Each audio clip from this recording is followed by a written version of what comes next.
8, You're watching 7, Experience Comic Culture and 6, Sales. 5, Streaming live daily to 4, Facebook, YouTube, 3, Twitch, and Twitter. 2, 1. So 2 weeks ago on a Wednesday, I did what I do most Wednesdays. I went into an LCS. Now, on this particular Wednesday, I went into an LCS with whom I've had a relationship for over 30 years. Okay. And I picked up my pull list and I was looking for some back issues. And in fact, based on Bronze's recommendations and some other people's recommendations, I wanted to pick up the G.I. Joe stories from the new Energon universe. Okay. So I go to the clerk at the store because I don't see him on the wall. I don't see him in their back issue bins. And I go, hey, do you have any of the G.I. Joe Energon stuff? And he goes, no, we don't. I go, well, what about the Transformers? No, we don't have any of that either. I go, are you just selling out? And he goes, no. Special order only because we don't stock indies. And I think he heard my jaw break as it dislocated from my head. Because since when is Image an indie? Since when is G.I. Joe an indie? Since when is Transformers an indie? And so I walk over to the boxes while I'm trying to regain my composure, and I'm digging through and I'm finding back issues of Lester of the Lesser Gods, which we all know is a Dark Horse book, but is super indie because it's a small imprint at Dark Horse. And I'm finding things from Dynamite, and I'm finding things from smaller publishers, and they don't stock indies? I don't get it. So it got me to ask the question, what is an indie? This is Devil's Advocates.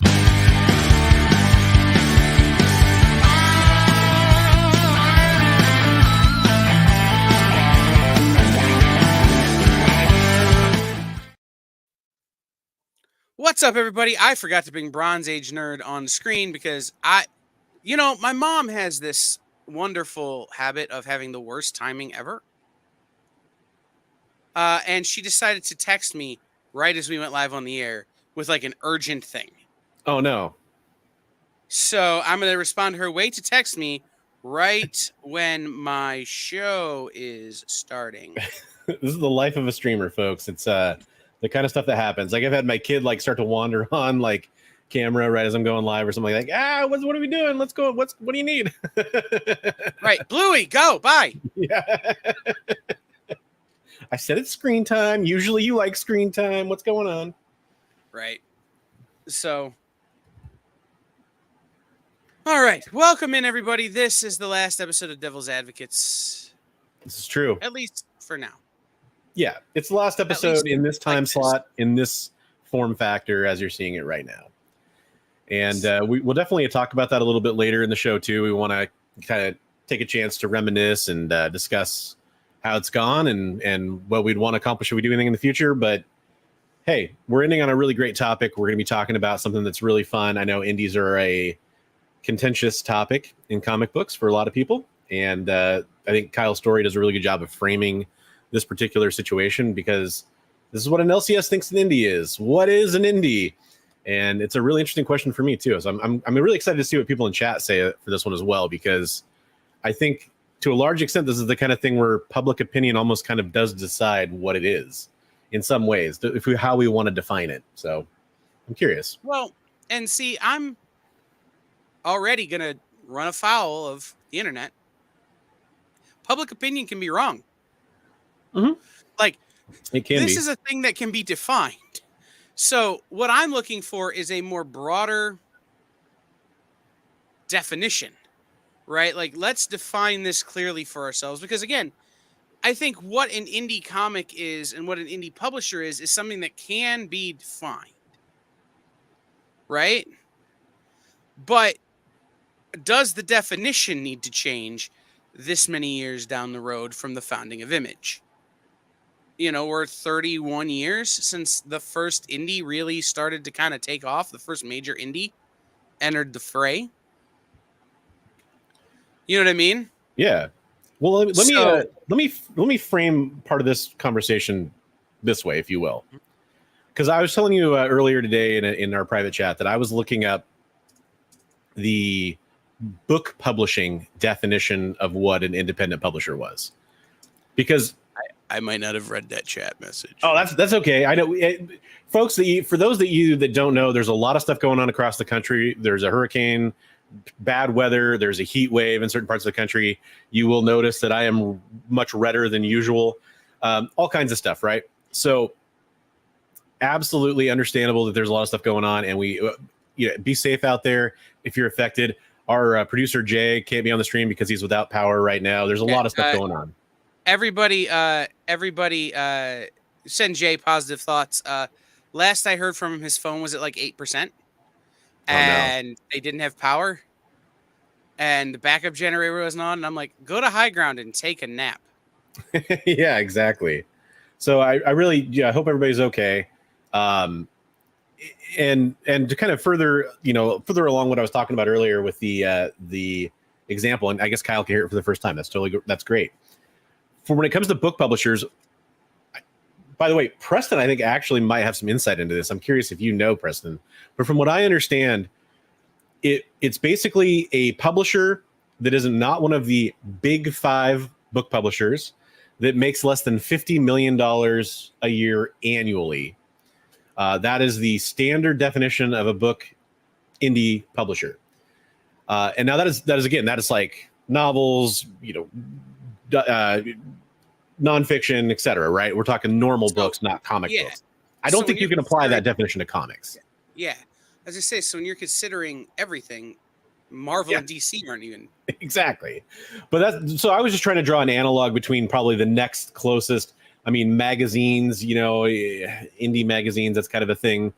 But that's kind of where I'm at with the book definition. And for me, that was helpful to provide some parameters for what a related medium does consider its criteria. At the same time, I want to know what Sicko's asking in chat, which is, and if this is jumping the gun, you let me know. But I'm really curious, Kyle, if you could outlay what you consider an indie publisher from your perspective, since you say, you think you might go against public opinion, and it's not necessarily an opinion thing on this one. Well, no, what I mean when I say public opinion might be wrong is that if your public opinion is that Image is an indie publisher, we probably are going to have an issue here, right?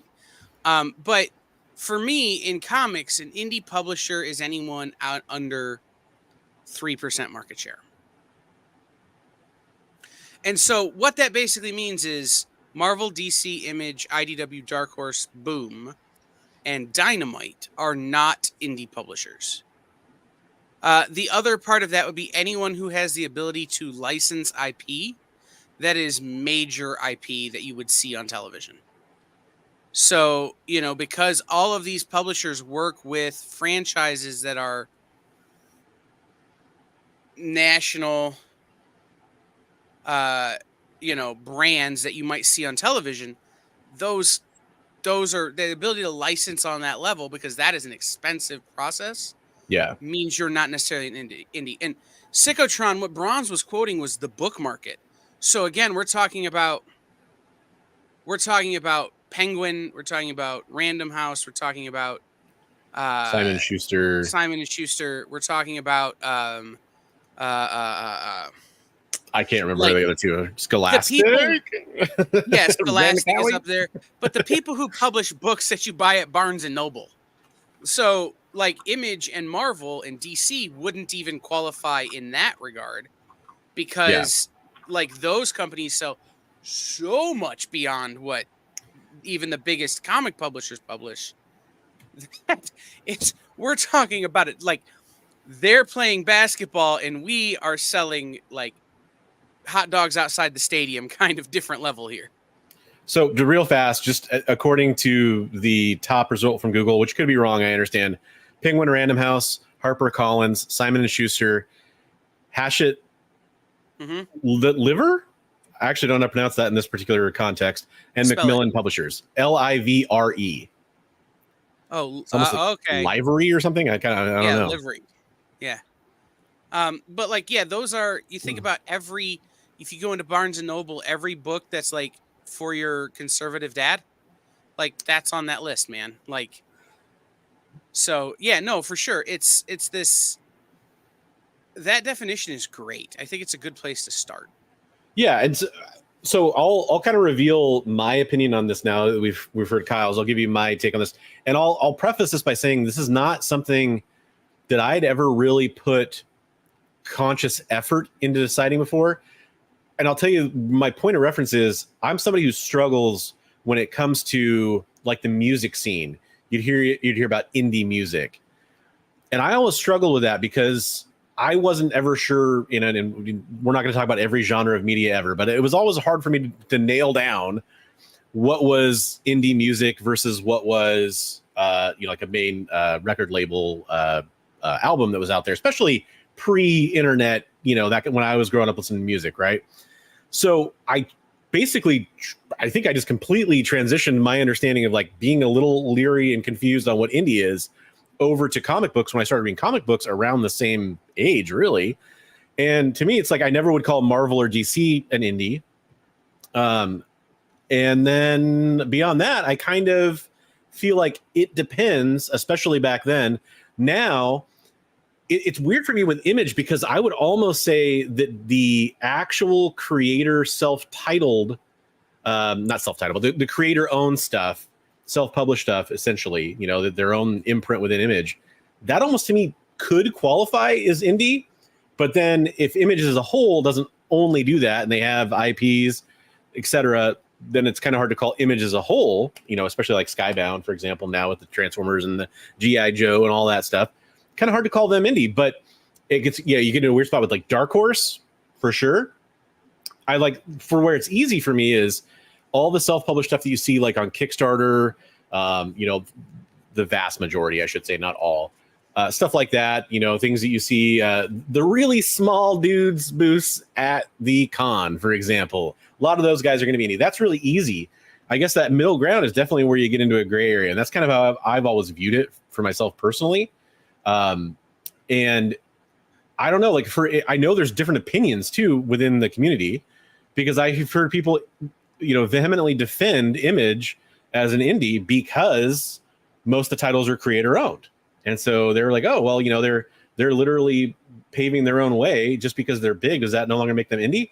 But then at what point did Marvel stop being indie? For example, what point did DC stop being indie? And of course, those have been acquired by other companies, et cetera, et cetera. So that changes things. But yeah, it's an interesting pickle. So definitely give us your opinions in chat as Kyle moves on to his next point here.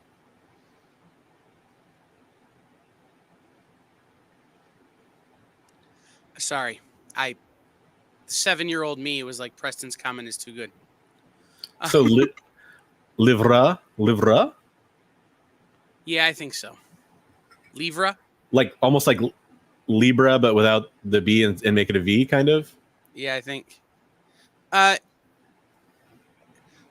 and Chuck, that's kind of where I'm heading, right? Yeah. I think the problem, and this is kind of one of the questions I wanted to ask is this a mentality of a given age? And again, I referenced at the start of the show, the store that kind of kicked all this off for me is a store that I've been going to for 30 years. Yeah. They've been around for 40 years. Lorena, love it. All right, if you can roll your R's, raise your hand. put a lowercase r in chat if you can roll your R's. Right, like when I try to roll my R's, I wind up sounding like a pirate. I ended up sounding like a kid who took 2 years of Spanish in high school, which is exactly what happened. Yeah, I didn't even take that. The only Spanish I know is related to professional wrestling. But no, it's so I wondered if this wasn't an age issue, right? Like the older segment of the community tends to think of Image as all creator owned, all sort of self-published, even though they had a publishing house, right? I think it's safe to assume, and I think we could probably all agree on this, that anybody who's kickstarting or funding themselves or self-funding, self-publishing, those guys are definitely indie. Yeah. right? If you are paying for Definitely- your own printing costs, right. there you go. Because so in the music business, indie started off as independent of a few things. So because that's where I cut my teeth in music, was in the indie scene. There were people who didn't have a label, didn't have a record contract, didn't have management, didn't have promoter backing, didn't have all that stuff. They were independent of everything. Yeah. They did everything themselves. They sold their own merch. And then you had a class of indie artists who made it. And the biggest indie artist that I knew who made it before I was aware they were an indie artist, which is Bare Naked Ladies. Bare Naked Ladies started off as a group of guys who played for free, who did all of their marketing, all of their merch, all of their stuff themselves. And then they hit, and they got that big label backing. Yeah, and that's what happened. It's been like 2 weeks, right? Right. I mean, right. But it's by the time most of America found out about Bare Naked Ladies, they had already made it. They were no longer an indie band. But at the same time, they still had a lot of that indie mentality. Yeah. So I think there's a difference there as well.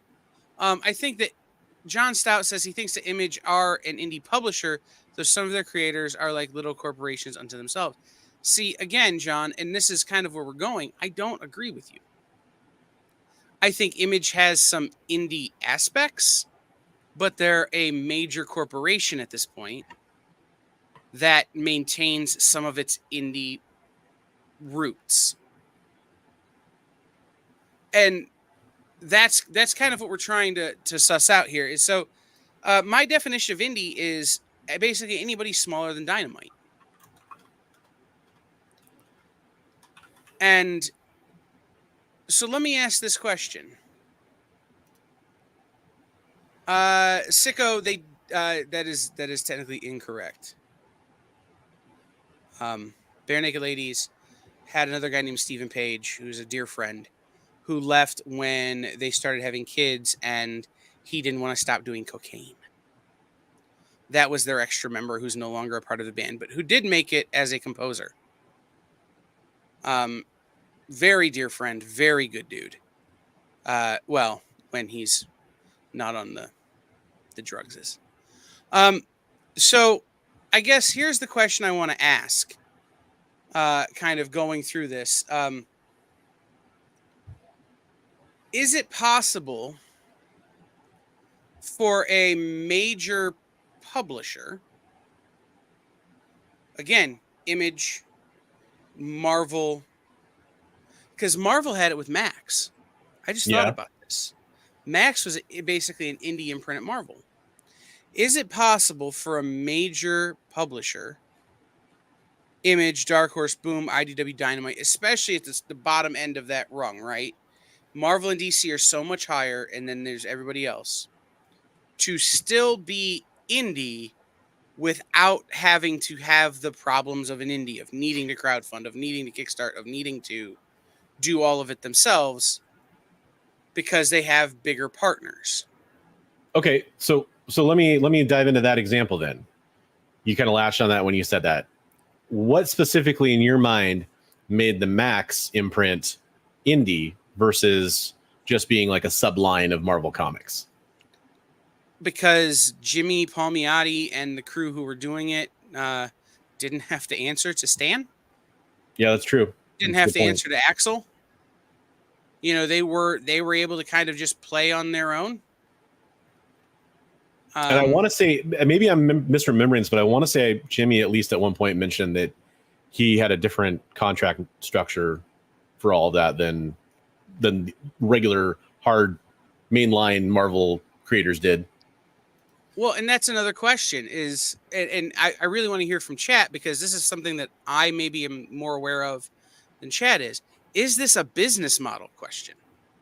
Like, does the actual structure of the contracts and the actual structure of the business model matter in this conversation? That's an interesting point, Dan. Like an interesting perspective for sure. But Dan, I would argue that at Image, that's not necessarily true. You have story decisions made by both because the company's big enough that they have to look out for their fiduciary responsibilities, but they're also creator owned enough that they let the creative teams make most of the decisions. So I guess the question then becomes to help me move forward in this conversation in a meaningful way, which I that's 100% where I'm at with this is can a non-indie publisher produce indie titles? Can individual titles be published by a larger publisher that is not indie by our standard definition? Because to me, that's an important distinguishing point for all of this. I think they've tried. I just don't think it's successful necessarily. Or it could be successful for a moment, but it doesn't last. You think Marvel Max, or you think, again, the Atlas stuff that Marvel did. You think about DC Black Label now, or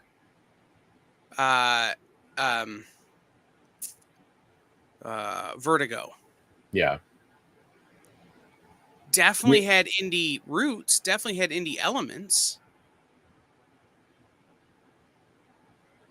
But based on our kind of definition, are they really?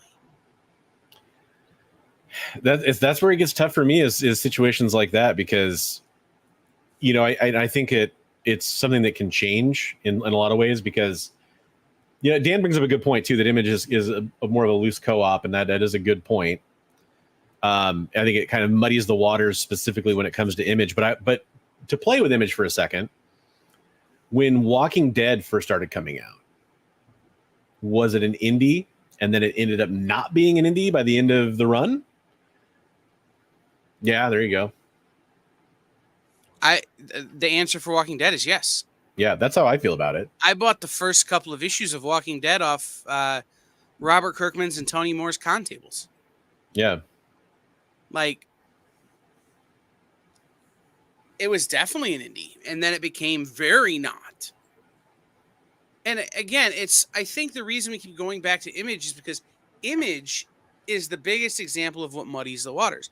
Yeah. Dynamite is kind of a similar example, I would say, in that I know that the editorial team at Dynamite leaves the creators, especially like Tom Snagowski or Christopher Priest or some of these guys, a lot of freedom to tell the stories they need to tell or that they're trying to tell.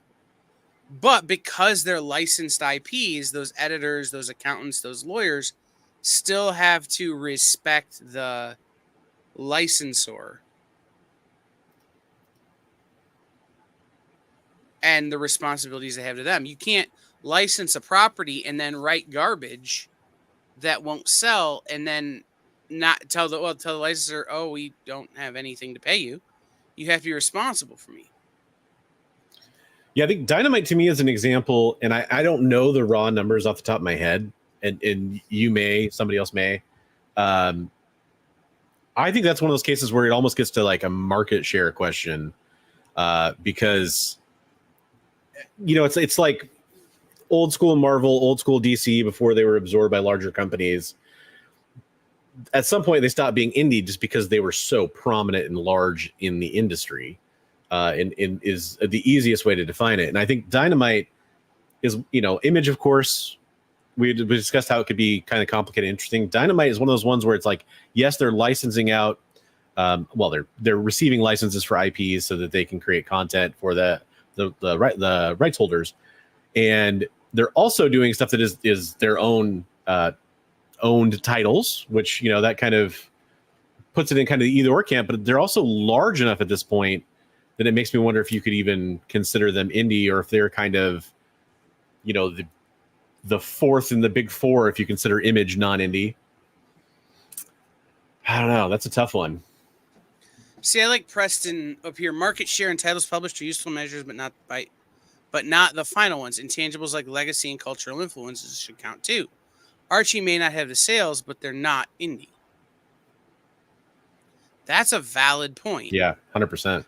And Dan saying the change for Dark Horse Dynamite IDW came when they started doing licensed properties because they have to get things approved. And I mentioned that earlier, Dan. I go, Yeah. for me, one of the things I look at is the ability to license major properties. Again, I know tiny, small press indie publishers who are licensing properties, but they're not properties necessarily that have a huge name recognition or a huge share value. I don't know what to call it. My big example is Source Point Press licensing the Winchester Mystery House. You know, they did a licensing deal with the Winchester estate to do a story about the Winchester Mystery House. They have stories coming up with the estate of Lon Chaney. While the monsters themselves have huge legacy impacts, those estates necessarily don't. Yeah. Or don't necessarily, I should say.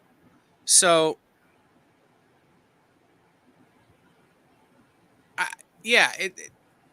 do you think that the business model matters, Bronze?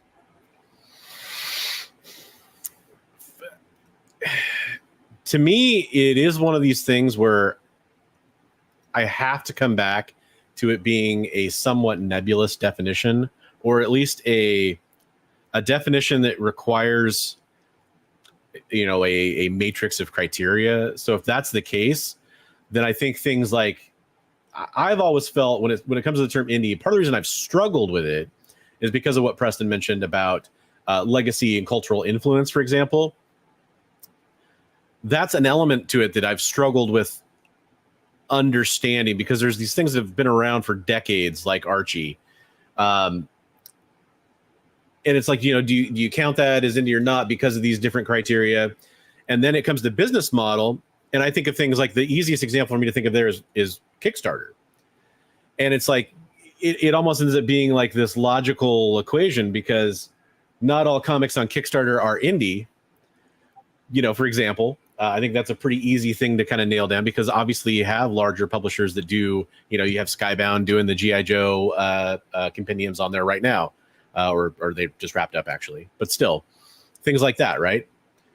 So, you know, it's one of those things where I think, but the majority of the Kickstarter model comics are going to be indies, I think, you know, just by virtue of their titles. So I think business model is important, especially because I think business model also includes things like the creators paying for the self-publishing, which to me is kind of a easy stamp for, you know, if the actual writer, artist, or the team there is paying for the publishing costs, I think that's an extremely strong indication of an indie right there that's pretty bulletproof. Until somebody brings up an obvious exception that I haven't thought about. Right. And again, it comes back to that. Well, I think business model is certainly important when we have this conversation. It isn't the only criteria. Yeah. In definition. There's some comments that I wanna hit here. Yeah, please do. I was kind of reading Dragons. Just my impression. It seems like indie is multifaceted. Part of the definition is context. Wait, hold on. Just my impression, but it seems like indie is multifaceted. I'm missing a comma here. That's what threw my brain off. Part of the definition is content, and some of it seems to be ownership structure. Image seems like they don't want all the risk, so don't take all the IP, whereas Marvel and DC always take all of the ownership. As a result, accept and try to mitigate the risk of content, edginess, potential offensiveness, etc. I get that, and again, it's why I think it's why when those big companies, Marvel and DC, have tried to do things like Epic, like Max, like Vertigo, like Black Label, it lasts for a while, and then it just sort of becomes more of the same, or goes away entirely. Dan says Titan has Doctor Who, Blade Runner, etc. Are they indie? I think that goes back to that market share question, Dan. Like, you can certainly license big properties, and Titan is a much bigger company than just a comic publisher. Yeah. Like, remember, Titan makes, I think most of Titan's infrastructure is toys and vinyl figures and things. They do a lot of that kind of stuff. So they're definitely not a small company, but they have a small market share. So that falls them into maybe that indie category while not actually being indie. Preston says, what about the original books that Dark Horse and IDW do? Would they count as indie, or do we treat them like the original Gold Key? Yeah, I think one of the things I'm learning as I kind of discover my own definition of indie here through this process, which is extremely helpful for me, is there's some automatic like check boxes that mean you're either indie or you're not. And one of them should be size. If you're tiny enough, you're indie. Like, I mean, it's just on some level, right? Right. So at Dark Horse to me is one of those ones that they've gotten to a point. I struggle to call anything that I've picked up somewhat recently from Dark Horse, at least, indie. However, I know there's some real, and I mean this in the nicest, most charming way possible, small-time books that come out at Dark Horse as well. It's almost a little bit like, they've been picked up by a larger label, if you will, if I'm using like the music example. But then at that point, you're not necessarily indie anymore, by that definition at least. So it's kind of like you've started to make it bigger, right? Right. I think Mad Cave publishing Dick Tracy and Flash Gordon are, again, I think this is some of maybe a lack of our understanding of the way the business actually works with these companies. Mad Cave is the publishing wing of a bigger company. Like, they're into video games and animation and stuff too. Yeah. So like there's a level of, well, they may be an indie publisher, are they an indie company? And maybe that's a part of this that we didn't consider. That's a good point. I like Dan's answer. If you have a board of directors, you're not indie. See, that's one of those check boxes that kind of says, okay, yeah, not indie. I see. I agree with that too. So, it's so tricky.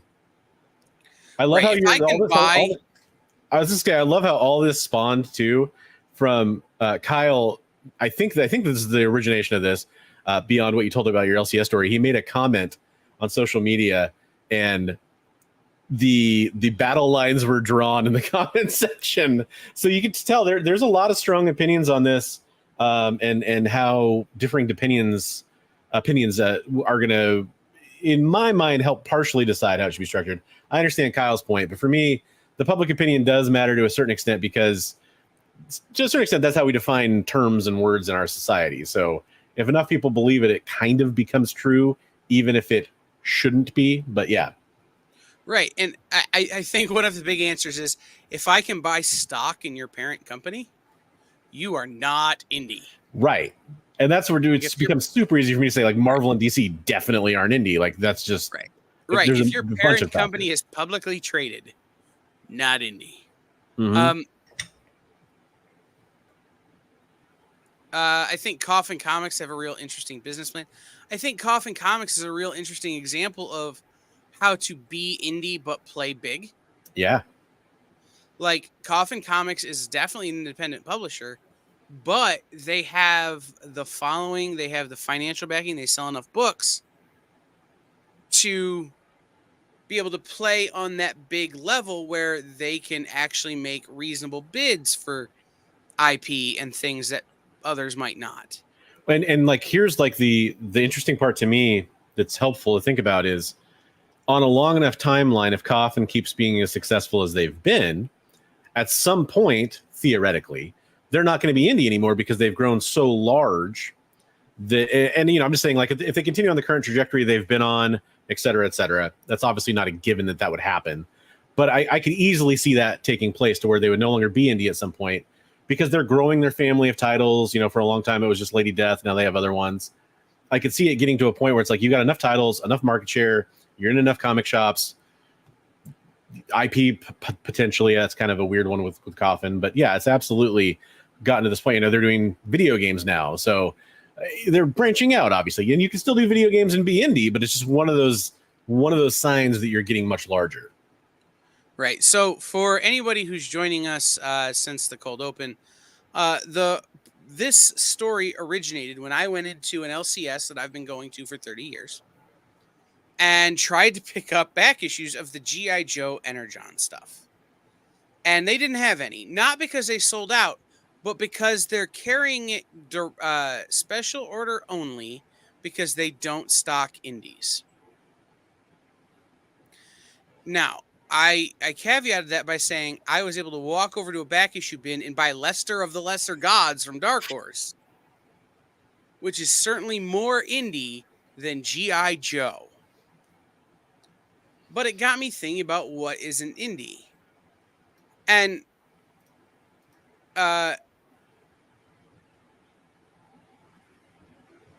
I don't think Emma Stone would be a good Lady Death, but I have some ideas, Preston, if you would like to discuss it later.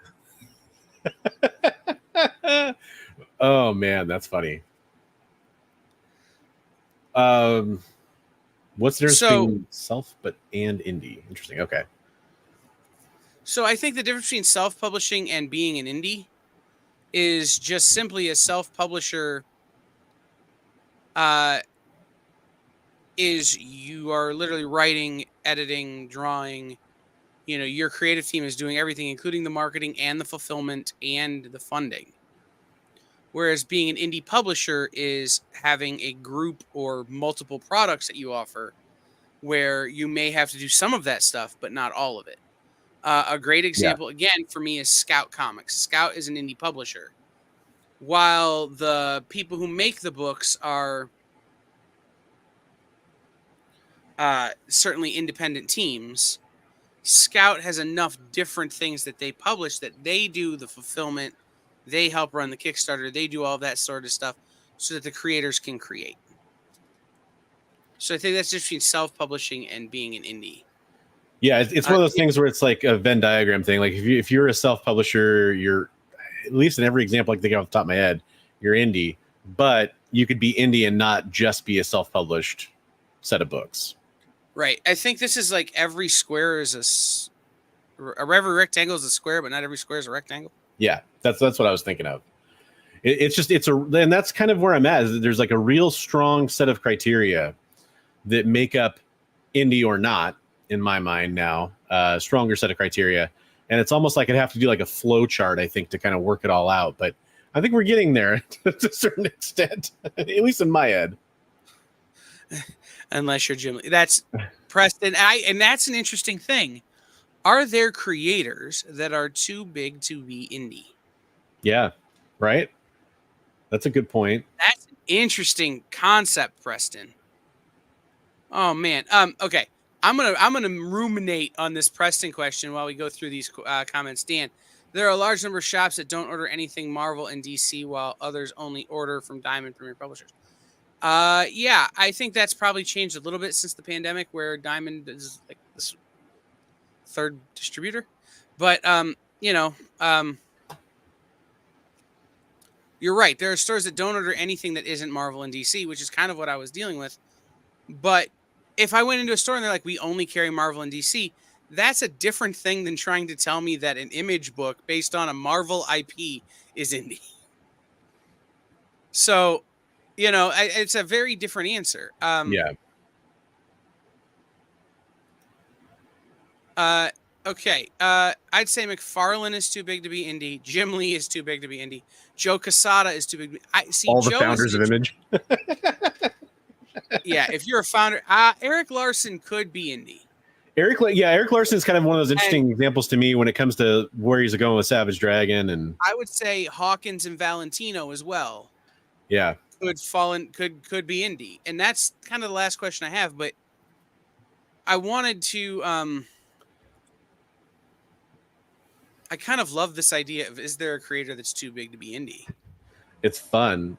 It's fun for sure. Yeah, I think Liefeld, McFarlane, Lee, those are some good ones. Robert Kirkman at this point. See, and again, I think Robert Kirkman could easily just put out a book, publish it himself, fund it himself, put it on a table at a convention and see what happens. But at this point, doesn't the name carry enough cachet? Isn't that kind of the argument there that it's going to elevate it? But that's the thing is, I think there's a recognizability level with artists.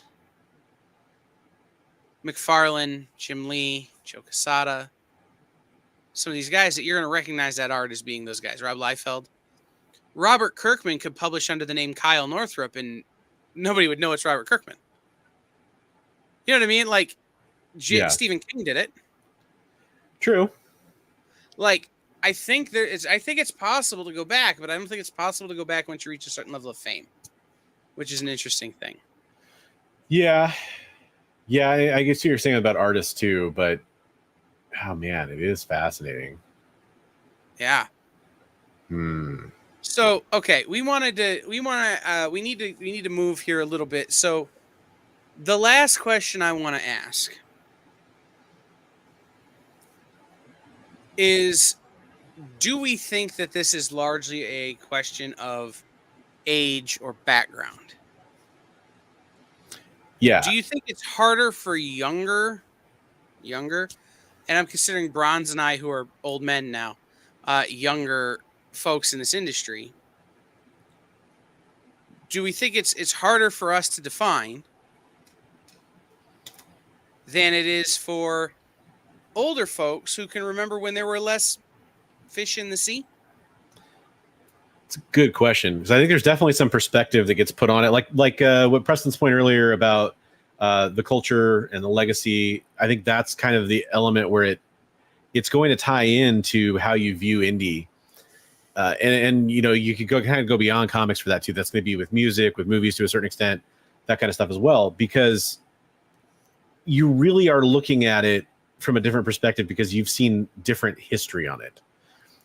It would be really interesting. Somebody who's 18 years old reading comic books right now, talking to someone who's 40 years old right now reading comic books, talking to somebody who's let's say 65 plus, and the kind of disagreements they might have on what is indie and what isn't indie. I think it's definitely, I think maybe that younger person, not putting words in that generation's mouth, they might say, like, unless it's an underground comic, it's not indie, because they can advertise everywhere and get into cons, etc. So there can be a difference of opinion there as well. Access to that type of business model, it speaks to that point. Whereas I think, talk about somebody who's like in our kind of generation of readers versus that older reader, they might be either carrying previous perspectives on what was indie and carrying that forward to today, whether or not we view that as true. Or they could say, I've seen that company grow so much that I think you can't call them indie anymore because they've been around for so long or so established. So it is fascinating to think about that. I think it plays a pretty big component for what your preconceived notions or maybe even biases might be for coming into this debate about what would be considered indie or not, for sure. But I think that, and I know we have a strata of ages in the chat as well. So I think having that discussion, putting it out there, and kind of seeing like, okay, how does everybody kind of, consider this company or that company, is useful in terms of seeing like what everybody thinks. And it's obvious to me that there is a difference based on age to a certain extent.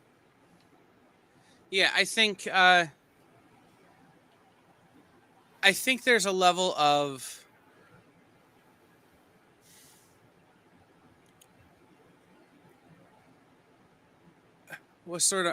there's a word I want to use, but I don't know that it's the right word. We'll let you know. There's a cultural thing to this. I came up in the independent music scene. Right? So, I got to see bands like Rancid and bands like Bad Religion, who, while by the time I was working with them, were big deals in the punk scene, the punk scene was still a very indie scene compared to the bands my friends might have been working with, like Britney Spears, and I had a friend who went on tour with NSYNC and some of that kind of stuff. Like, there's a very different culture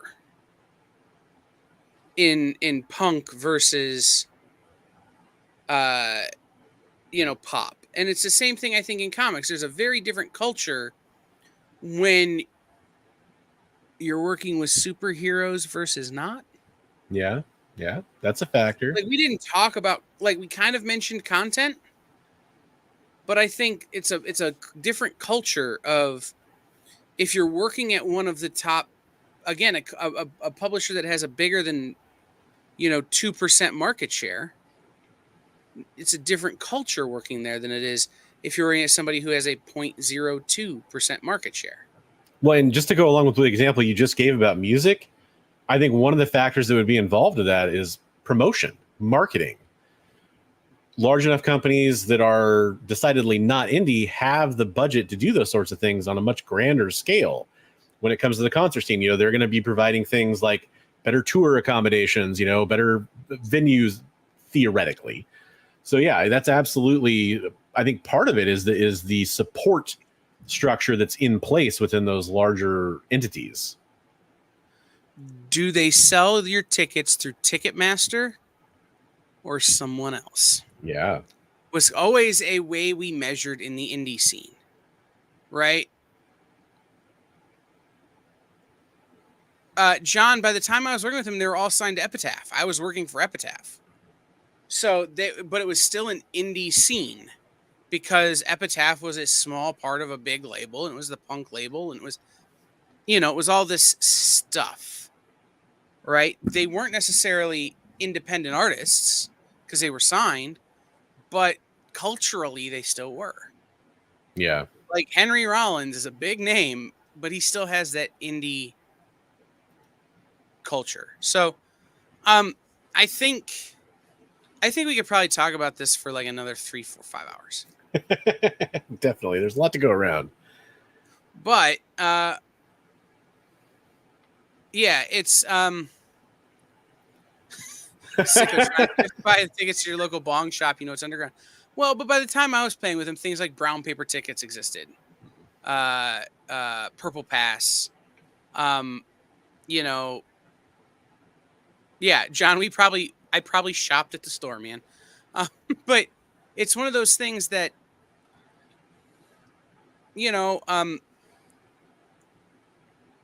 we could have this conversation go on and on, but we want to kind of take a look back on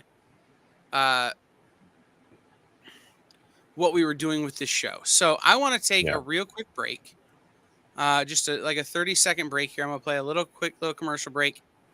And when we come back, we're going to talk about, I don't know if Bronze is ready to make any announcements about what's happening next. If not, we won't. But we're going to play a little commercial, and we're going to come back. We're going to talk about what this show was and kind of what the future is. So give us just a second.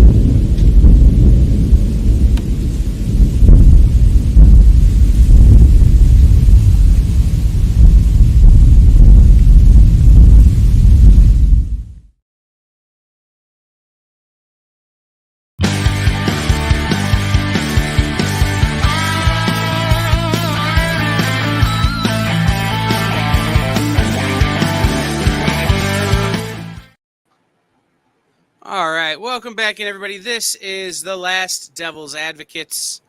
And I gathered just from some of the comments that maybe some of y'all weren't here last week when we talked about this. The experience is growing. The experience is getting bigger. There are more jobs. There are more things we need to handle. And I don't know how many of you are aware, but my actual title is not guy who comes on camera and argues with Bronze. Wait, it's not? No. The internet told me. Right, no. My official title is that I am the executive producer of the experience. So I oversee every aspect of the on-air life of the channel. Every show, every commercial, everything. Even if I don't work on it directly, I get to work with the people who make them. I oversee those things, and in a big way, doing this show has been my outlet to keep myself sort of plugged into the community. And I love that. But the downside is there's stuff we haven't been able to get to because I'm busy doing this. There's stuff we haven't been able to get to because every Tuesday I spend 5 or 6 hours reading comics for Minute to Skim It. Because every Monday I spend 4 or 5 hours prepping for this show. I do make JD makes creepy commercials about trees, Preston. I tell JD to keep making creepy commercials about trees while trying to come up with other commercials that are funny and not giving me nightmares. So we have a show that it was supposed to start almost a month ago that we have 14 episodes ready to go for y'all that I have to finish editing that I haven't been able to get to. We have things like new sales shows, new content shows that want to start that I have to shepherd across the finish line, as it were. And so by stepping back from this show, not stepping away, stepping back, that frees me up some time to sort of get those things rolling and to be, frankly, a better support to Jay and JD, who really are the wheels that keep this thing on the tracks. It lets me, on days like today where Jay is somewhere in the middle of a hurricane trying to find a working electrical outlet so that his phone can charge. It lets me step up to cover for him. It lets me step up to cover for JD when, I don't know, California tries to slide into the sea because that guy lives on a hill. Right. Friday nights need a new intro. Things like that. Although Friday night's new intro that's a long story. Anyway, I was supposed to have new images for a new intro a year ago. Still don't have them. But that's neither here nor there. We can make something without them. But it's, this is the kind of stuff that I don't get to because I'm here with y'all. And I love being here with y'all. But if I can be here with y'all a little bit less and get all that stuff done, then there's more time to spend with y'all doing other shows. Well, and real fast, I want to say one thing too to kind of back up that point. So don't worry, I won't give away any secret sauce stuff here, but I've seen, peeks behind the curtain at the EXP. I've seen a vision board, if you will, of things that need to get done, as well as, talking to some of the other people that are in the leadership of the EXP and their ideas and plans and things they want to do. And it's an exciting channel. Like, it's the reason that I'm here is I love that it's a amazing variety of comics, selling, talking about comics, reviewing comics, promoting new comic books that are coming out. It's all comic books, and it's all the different forms of entertainment that people want from comic books, or it's going to try to be all the different forms that people want their comics entertainment to come in. And I think that's awesome. I think there's a lot of good work that needs to be done. But talk about, indie, and to a certain extent, there's a lot of work that needs to be done by the people who are there now. There's not hiring a ton of new people to get that work done. So freeing Kyle up to do some of those things is probably not going to be quite as fun as being on the air with us in some ways, but probably more rewarding and better for everybody involved in the long run too. So I think that's important. I'll give you guys a little behind the scenes. Bronze is one of the 6 people who've seen my war board. And my war board is what I call it. It's the board where I have all of the shows that I really need to finish, or I need to get started, or that need to happen, including a show that we've been working on for 2.5 years that hasn't happened yet. By the way, you're clipping a bit. I don't know if that's just on my end. Which is a show about women in comics and hosted by women, talking about the things women are doing in comics. I'm working on a show hosted by professional wrestlers where we talk about professional wrestling because there's a big crossover there. I'm working on a show about music where we talk about music because there's a big crossover there. There is a lot of opportunity here, but the experience as an app because I sat down and learned app programming. Like, we didn't hire somebody. We couldn't hire somebody. I did that. The experience as a website because I coded the website. We didn't hire a webmaster. I coded the website. Now, that's all well and good. But if I'm here, Preston, I would urge you to talk to Chuck. I love it. I would urge you to watch Triple T with Chuck. There you go. Week.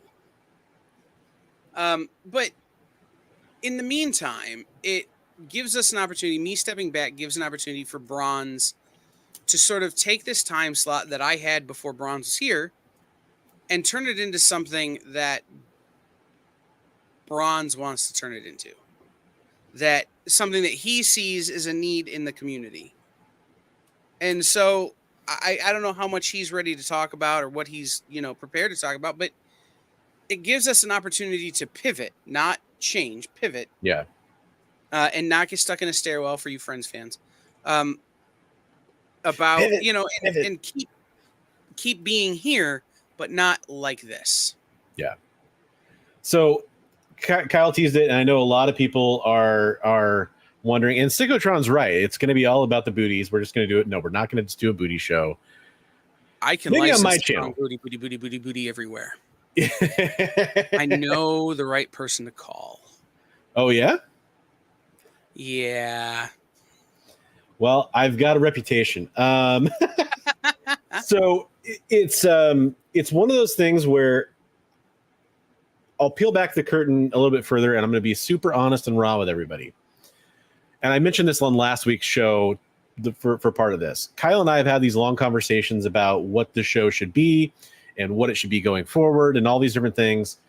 And also looking back on what we've done. And I mentioned it last week. We never really expected this show in this format to come along as long as it has and keep going and have all you wonderful people here. It's great that that's happened. That wasn't really the original intent to go for this long without a change to the format. So in conjunction with the things Kyle just talked about, and with listening to you guys on what the audience wants for a time slot with me on the EXP, and to kind of give us all the best of all possible worlds here, what's most likely happening, it's not set in stone yet. I have to work out some details with my old but new co-host for the new format, which is Bigby McFly, the comic book guy.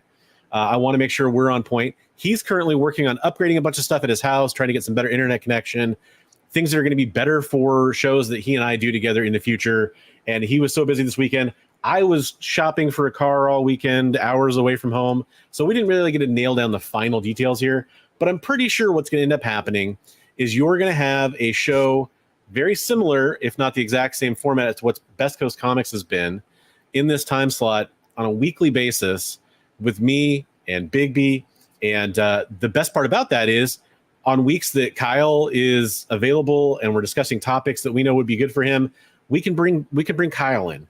On that show that we've had guests like Mickey, Swaggle House Comics on. We've had Ryan from Automatic Comics on. We can bring in guests like, Kyle, like those guys, other people, creators, whoever. We can bring those people in. Not every show has to be about a guest. Not every show has to be about comic book news and drama and all the weird, the crazy things that happen and casting, but it can be about all those things if it needs to be. We can cover all the important topics that have come up in comic books that Bigby and I especially want to talk about. And that's what we're hearing. We're getting really positive reception from that show. We've already simulcast it to this channel before in the past. You guys might have caught that stream where we did that in place of a week where Kyle had to be away doing some aforementioned wrestling and related activities. And he was able to join at the end of that show. And I think it made that show better. So I think we're going to see things like that where it's going to be a little bit more possible to be flexible and offer things that people want. And that show is still developing. We're still building out new segments for that show. We're doing things like, we're highlighting the community artwork now, for example. We have more ideas. That this is just the tip of the iceberg. In addition to all that, and I don't know to what extent this will happen on the EXP, but he and I have gotten set up for doing more sales shows too. And I think some of those shows are probably going to come to the EXP as well at some point. I can say that pretty confidently. So there's going to be a lot more going on. And there's other stuff, some of which Kyle hasn't even heard my pitch for yet, some of which he knows or has suggested that I would love to come do as part of the EXP as well. So there's other things that could happen as time goes on. So I think it's really going to be positive and moving in the right direction for everybody. Yeah, I have a pitch for Big B to host a solo show. Like, your Which is boy really just cool. came up with a new live sale idea that I maybe will save for myself and do on my own. There you go. So, like I said, it's guys, the fact that this is the last episode of this show does not mean it's the last time we'll be together having a conversation like that. It just means that this show with this background and this music and this opener are going to go away. Yeah. And also, for those of you, the one of you who like hearing me yell about stuff on the internet, that's not saying that'll go away. One of you. But the one of you. There's more than one. I mean, we got at least Comic Journey. Right. Well, who knows? Maybe me and CJ will do a show where I just sit here like this the whole time. It's candy cigarette. Right. Yeah. No, I get one of those.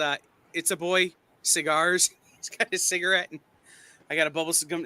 But there's no telling what will happen. The opportunity we have is to build something here that's built to last, and at the same time, give me an opportunity to go out and develop other things that you all might like better, or might like in addition to me occasionally coming on and screaming about stuff. Yeah, and the original concept, by the way, just to talk again about this show a little bit and what it was and what it meant to me is it's something I pitched pretty early on to Kyle when we were talking about what to do together. Because what the original idea was that Kyle and I just wanted to work together. We wanted to have a chance to come on and talk and work together. And I'll tell you, even if it's not necessarily on air, every week like we've been doing or most weeks, that's not going away. Like we're still going to be able to come up with collaborative efforts and keep going. That's what you're hearing now. But the original thing that I basically pitched was this idea of being a devil's advocate. And that's something I believe in really strongly. I believe in having the ability to look at the opposite point of view from what most people believe and think is right.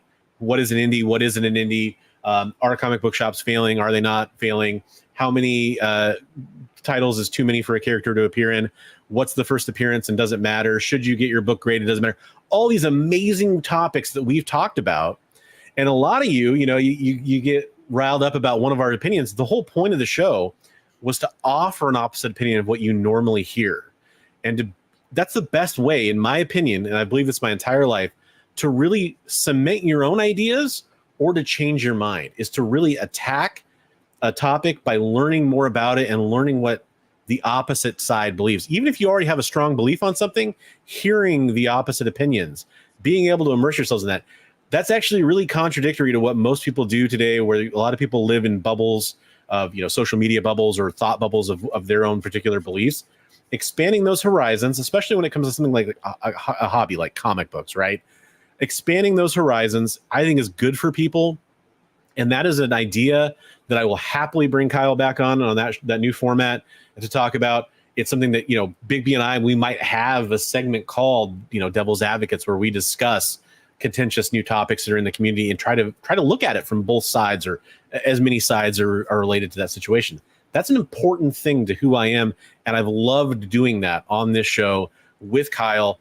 I know some of y'all did not agree with the opinions that, like, say, Kyle put forward or that I put forward on a lot of cases. That's awesome. That's actually exactly what I want. And so for those purposes, mission was accomplished. And I'm really grateful for everybody that's been here doing that and following that journey along with us. So thank you.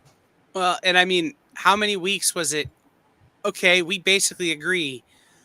All right, I'll just take the other side. And, those are the weeks where the most people are like, Kyle, you're a moron. You're awful. Kyle, we hate you. Yeah, I hate me too. Thanks. There's been so many episodes where, like, at the end of it, like the end of the stream, I've had, hey, Kyle, like, I'm sorry, I didn't go too far with that one topic or whatever. Like, I could tell, like, you were getting preheated. He's like, no, I actually agree with you. That's just how I had to be for the show to work, to have, like, it not just being like, going, yep. Yeah, yeah. The show would be real boring if I didn't argue with you.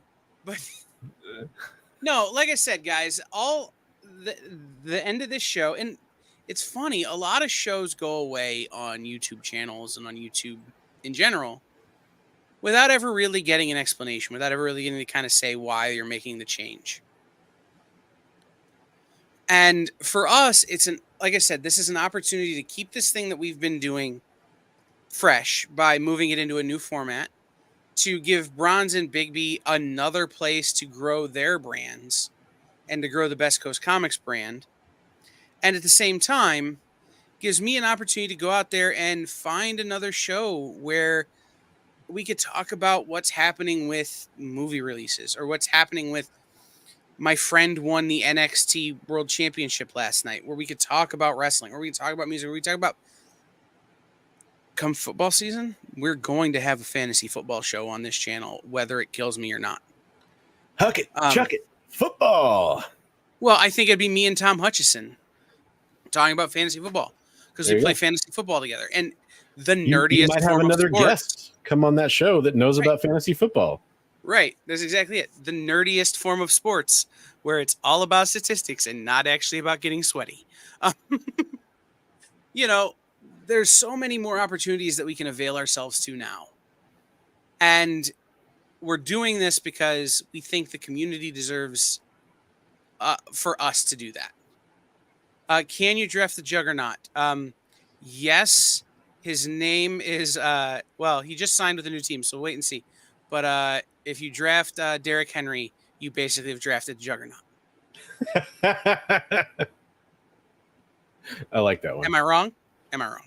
I mean, maybe not this upcoming season. We'll have to see how things go, but he'd be a little bit lower in my ADP this particular season. It's true. We're going to have to see how that team works. But, it's one of those things, is that this is an opportunity for us to go play in the bigger sandbox and make the sandbox bigger for y'all. Exactly. So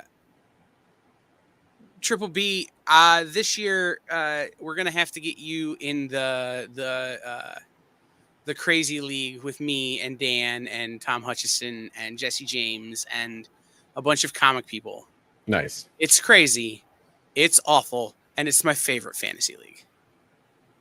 So yeah, you told me about this format before, guys. Stay tuned for that fantasy football show, because that is a real S show league, from what I understand. Yeah, it's all comic people, 20 teams, crazy rules, and it's the most fun and the most stress I've ever had playing that game. So, needless to say, just to wrap it up, because I know Bronze needs to get out of here. I need to get out of here. It's been a very long day. Next week, Bronze is on vacation. I might be here. I might not. We'll see. There you go. I like that teaser.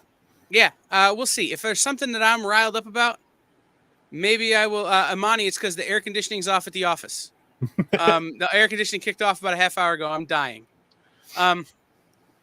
But we will see. Maybe if there's a topic that I want to come on and break down with y'all, I will be here next week. If not, we're taking next week off, and then hopefully the week after we'll be launching probably Best Coast Comics coming to the XP. Right, and when I'm on, it'll be called Both Coasts. Yes, yeah. And by the way, look, if you really want to know the secret, I'm gonna do something. I don't do this on my channel, but I'll give you guys all a little secret here. If you go down and hit subscribe, and then you hit that little notification bell, YouTube will let you know when we go live, and you'll know when Best Coast Comics is coming on, and every other show on the EXP. Especially I don't give that secret to everybody. Yeah. Especially on a day like today where YouTube's servers were acting funny and we couldn't schedule this show. Oh, okay. Yeah. So, yeah, make sure you hit like and subscribe, click the little bell, all those things. And then stay tuned tomorrow. I will be here tomorrow because Jay probably still won't have the internet. Is there still a bell on YouTube? Psychotron is asking. I don't remember, man. That should be down there. Enough channels say that it's got to be true, right? Hold on. I'm changing YouTube accounts. Hold on. I'm going to look. Switch account. Let's go to that. I'm going to check this out. But tomorrow, I will be reviewing shows or reviewing books, hopefully with Miss Jen. Any indies? Almost all. Hell yeah. Why YouTube? Why you be so pain in the neck? It's got to be there. I still have channels telling me that less than 5% of my viewers are hitting the notification bell, so they're not being notified about new videos popping up. That's got to be true. I make fun of, if you don't know, I make fun of that because I don't do that on my channel for myself, because that's a weird personal thing I have where I want to earn you deciding to hit subscribe without taking shortcuts.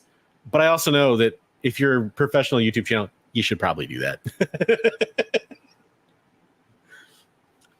Aha. So once you click subscribe, then the bell comes up. I did it. I know, because I just did on Triple B's channel. So I'm like, I know where to go look. Okay. So needless to say, hit the bell, all that kind of stuff. Yeah, no, make sure you hit the bell. The bell is important. Ding, ding, ding. Yes.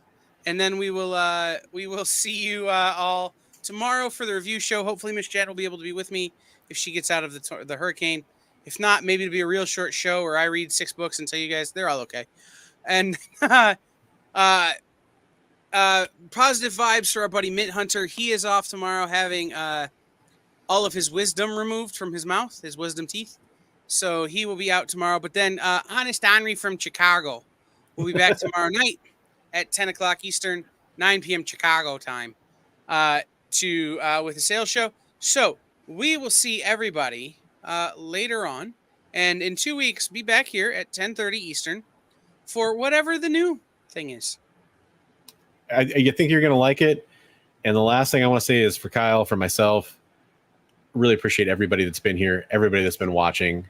Thank you so much for making Devil's Advocates a really fun ride that isn't necessarily coming to a complete end, but it's changing directions. I think it's going to be for the best. But thanks everyone for watching. I really appreciate it. We're at that point in the Millennium Force Hill or the Top Thrill Dragster Hill where you're kind of stuck at the top and you don't know if you're going to go down. You don't know. Yeah. That's where we're at. I'll see you guys soon. Yeah. Download our app on Google Play and the App Store. It's so simple, even my mommy can use it.